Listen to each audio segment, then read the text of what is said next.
Transfer মার্কেটে চলছে কাড়াকাড়ি। একজন আর্জেন্টাইনকে কিনতে ৩ ক্লাবের হুড়োহুড়ি, দাম নিয়েও চলছে দর কষাকষি।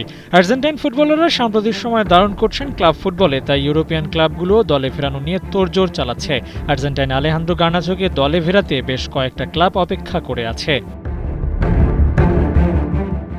যদিও তাকে পেতে হলে মন ভরিয়ে দিতে হবে ম্যানচেস্টার ইউনাইটেডকে। ৪৫,০০০ ইউরোতে চুক্তিবদ্ধ হওয়া গার্নাচোকে এগ্রিমেন্ট অনুযায়ী থাকতে হবে ২০২৮ সাল পর্যন্ত। এর আগে কোনো ক্লাব তাকে নিতে চাইলে দিতে হবে ৬০ থেকে ৭০ মিলিয়ন ইউরো। বাংলাদেশি মুদ্রায় ৭২০ কোটি থেকে ৮৪০ কোটি টাকা, প্রায় ৫৪০ কোটি তথা ৪৫ মিলিয়ন ইউরোতে কিনলেও বিক্রির জন্য প্রায় ১.৫ গুণ দামে বিক্রি করতে চায় ম্যানচেস্টার ইউনাইটেড। আশার খবর হলো এই দাম শোনার পরেও তাকে ৩ ক্লাব কিনতে চায়। ইংলিশ প্রিমিয়ার লিগের ক্লাব অ্যাস্টন ভিলা, চেলসি ও টটেনহ্যাম ক্লাব তাদের দলে ফেরাতে আলাদা আলাদা প্রস্তাব দিয়েছে ম্যান ইউকে। দাম যাই হোক, তাকে পেতে চায় এই ক্লাবগুলো।